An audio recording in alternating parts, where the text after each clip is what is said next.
Hello guys and welcome back to my channel. So today we're going to be doing another reading stories that are based on true events. So go get your popcorn, go get your snacks, go get your tea, your coffee, because we're going to be here for a while.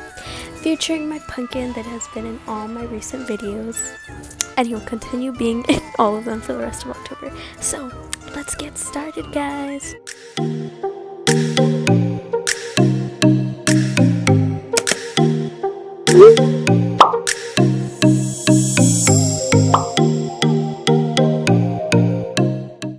Blue Hat Man.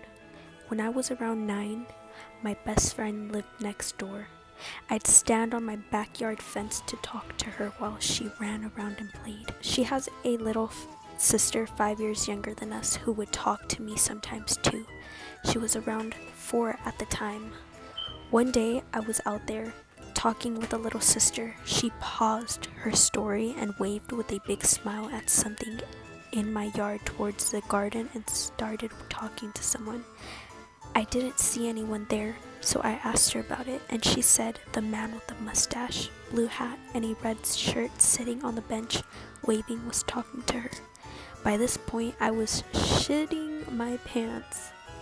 Same girl, I would too. The garden houses my dad's urn, and any picture I have of my dad is that exact description. We still have the red shirt he went to the hospital in before he died. She was just 4, and her parents being very sheltering and had never mentioned to her why I didn't have a dad. She didn't act scared or even fazed in the slightest. She didn't think anything of it. She's a teenager now and doesn't remember it. She definitely made me rethink everything. Wow, that's crazy. Okay, on to the next story. I am about 6 years old that day, and I am sitting on the toilet. My mom is cleaning that day, and I hear her start the vacuum downstairs. All of a sudden, the light goes out in the bathroom. I don't think anything of it at first. We've had the power go out before when too many electronics were being used at the same time, so maybe my mom starting the vacuum caused the outage. It's daytime, and we have a window in the bathroom, so I can still see. All of a sudden, I hear a voice coming from the bathtub right next to me. It sounded disembodied, kind of angelic, and I can't understand what it's saying. I'm frozen in place with fear. I start screaming for help. That's when my sister comes bursting through the door. She's 10 years older than me and says, "What the hell is the matter with you?" The voice disappears, I answered. I thought I heard something. Well, if you're so scared, why are you in here with the effing lights off? Just before leaving and closing the door, my sister flips the lights off. My sister flips the light switch back to the position, and the lights just came back on. Wow, that's crazy. Here's the next story. It's called Vanishing Spoon. Spooky. I've owned the same house for over 23 years. It began almost immediately. My spoons have been disappearing at an alarming rate. At first, I put it off to the kids, but it didn't stop even after they had moved out. I lived alone for many years, and they would still vanish. I checked garbage. I've searched corners and every place where they could conceivably be and not be. I once bought 120 metal teaspoons, and they were all gone within a year. Dang. And a half. More than 10 per month. Oddly, the plastic spoons still disappear, but much more slowly. I will count and keep track of them, and that slows it down. But they somehow keep vanishing. My granddaughter now lives with me, but it doesn't seem to be a factor. It's worst in the fall for some reason, I estimate. I've lost more than 1,000 spoons back to his trance. A year or so after the fact, I found out that the first thing was probably sleep paralysis. I've gotten that. It's scary. I still am not too sure about what was going on with the dog, though. This one is called Dark Road. I was driving down a really dark rural road at night. I'm super sleep deprived. I had drunk several of those 240 mg caffeine Monster energy drinks, and also I didn't have the radio on, so it's pretty quiet. Then the whispering started. I'm confused. I don't understand what it is. I tried to focus on it. It was my stereo not all the way off. Then it started mumbling, "Fudge! This isn't good." Then I hear a very clear, "Turn here," but my GPS says continue for 12 miles. Nope, F that. I turned the radio on really loud and continued home. On next physical, I mentioned it to my doctor. "Am I going insane?" he said. Both sleep deprivation and caffeine have been known to introduce auditory hallucinations individually. He said, when combining both, it's perfectly normal to hear things that, if it happened again to come back in, I thought I was going mental. Wow. This next story is called Road Trip. My wife and I had a 2-hour drive back from St. Louis to our home, during which both of us lost time. We woke up 3 hours later, still an hour and a half away from home, only having used enough gas to go that half hour, and our GPS showed we had been driving for our normal route.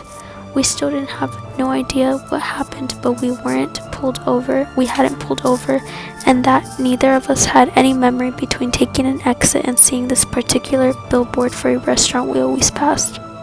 It still freaks me out when I think about it. This next story is called Old Man. There was an old man who lived on the road I drove every day to get to the highway. He sat on his front porch drinking his morning coffee, and he always waved at me when I drove by, and I always waved back. This went on for the better part of a decade. One day I was talking to my neighbor about how much Mr. So-and-so waving made my morning awesome, and I was glad he was still kicking around. My neighbor says, "Wait, what? He has been dead for 3 years. I never saw him again. So who was I waving at?" That's scary. This next story is called Grandpa. One night I woke up to my granddad standing by the door staring at me. He scared the shiz out of me.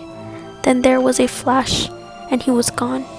He had been dead for about 7 or 8 years at that point. I asked my mom, and she said, yeah, he often did that. He'd also wake my nan up for work by knocking on the window. This next story is called Driving at Night. Para que ya no manejes en la noche, Michelle. I was driving back home at night. A couple of weeks ago, I passed a sign that stated a town was coming up. This town is 10 miles from my hometown, so the sign said it was 10 miles. So I continued driving. I drive 10 miles, don't see the exit. I look up and see the sign that said the town is 10 miles away. It was like I hadn't moved. I went past the same exit again too. No one believes me. This next story is called Shadow Man. When I was a kid, between 8 or 9, I used to wake up every night to headlights coming through my bedroom window. The lights would then stop and turn off, not as if a car drove by, but as if they were turned off.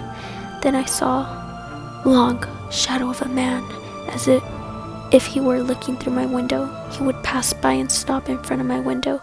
I would lie really still and pretend nothing happened every night for months. Eventually I convinced myself it was my imagination. Now that I think back, it stopped when my stepdad moved in.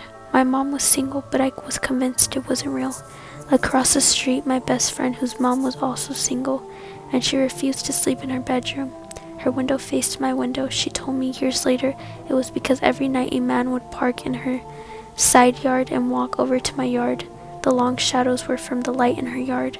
She eventually decided it was my dad checking on us and never told me until I was a teenager. It wasn't my dad, I asked him. So I thought I was crazy and hallucinating for years, and perhaps I wasn't. Or 2 kids were having odd dreams at the same time every night. On to the next story, guys. This one is called Door. I used to work in a crisis shelter when I was in my early 20s. We had a small walk-in room with a solid lock on it to store anything that could be misused by the residents, such as medications, cleaning chemicals, kitchen knives, etc. One night, the residents had sheltered in to watch television while I completed some paperwork, and the door to the medication storage room swung open by itself. I thought perhaps it had not caught properly last night. I closed it, so I just pulled it shut and thought nothing more of it for the next few minutes. Then it swung open again. I pulled the door and shut and this time jiggled the handle several times to make sure it had caught, and got one of the residents to also test it. It was definitely locked solid. A few minutes later, it swung open again. I wanted to nope out of there, but was stuck on a 12-hour sleepover shift. After that, it never happened again. But the residents spun a huge story about the ghost of someone who had the ODD in the medication room, which became part of the shelter folklore. Wow. This next story is called Witch. Let me know if you guys believe in witches down in the comments.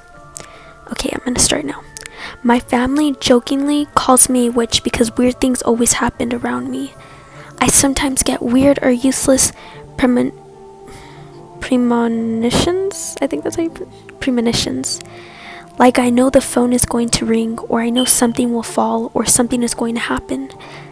That being said, I've had a series of coincidences that had made people uncomfortable, like knowing that the fire truck I randomly saw a child was on its way to my house. No, I didn't start the fire, or cursing someone and then they got into a horrible skiing accident that same weekend, or getting mad because my now ex planned to ditch our anniversary plans to go to a concert, so I made a comment about how I hope the concert gets cancelled, and then it did because the opening band crashed and one of the members died 2 nights ago.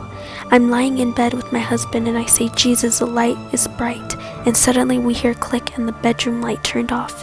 It's a little alarming and inconvenient sometimes. It never happens when I want it to, and I'm terrified whenever I have a nightmare about a family member. Wow, that is crazy. Maybe she's like a sidekick. Who knows? This one is called Pedestrian Crossing. There's this pedestrian crossing near my place that I always cross, and for some reason for the past couple of weeks I'd feel really uneasy whenever I walked across. Then just last Sunday I got hit by a car that failed to stop while I was crossing. That's the end of the story. Okay, this next one is called Snoring. I remember one thing that genuinely freaked me, snoring coming from the couch in the living room. I thought it was strange for him to be sleeping since it was 10 a.m. and he technically woke up early. Maybe he was taking a nap as I'm walking towards there. The snore picked him up and walked in the hallway. I closed the door and looked at the bottom of the door to see the light blasting, and underneath it, I didn't tell my parents. I just slept in the hallway holding my dog the whole night. Okay. Here's the... Ew, this one sounds creepy. This one's called Lady Laugh. I'm scared. Everything about old houses in Pakistan gave me the effing creeps. I visited Pakistan when I was 10 and then 19. I swear I heard an old lady laugh once when I woke up alone. Also, the bathrooms are creepy as F. Anytime I'd have to use the bathroom at night, I'd just hold it until morning. My relatives have pretty big houses with courtyards, and in order to go to the bathroom, you have to go outside to the courtyard area and then walk to the bathroom on the other side of the property. It's so scary because there are so many trees in the courtyard, and Islamic folklore talks about jinns being in trees. I'm not religious, but my ass is staying away from all jinn related things, never going to that country again. Okay, the next story is called, I don't want to read this one, it's called Bathroom Door, but I'm not going to read that one. This one is called Figure. My mother always said she was scared of me, but did not understand why for the longest time. Then one morning I figured out why, and I was terrified as well. I still can't explain what the F happened, nor can I verify if she was able to see what I saw. Me, my brother, and her lived in a 2-bedroom apartment while trying to get through school. I had no room, so I walked out of the closet and saw standing next to her this mean-looking figure leaning over my mom. She was still asleep. I stood there just staring at that, too shocked to move because it looked like me. That's scary. It had my hair, my face, my body. Chills ran through me. After a bit, the shock wore off. I noped out of there. My mother is still doing much better and I live on my own now. No incidents since then and she's no longer scared of me. I still can't explain what I was seeing that morning. That's crazy. Okay guys, well that's the end of the video. I hope you guys enjoyed this video. If you guys would like to see more videos like this, please let me know down below in the comment section. Don't forget to subscribe if you haven't subscribed and turn on post notifications so you get notified every time I upload a brand new video. And I upload every day because we are lit. Okay, bye guys.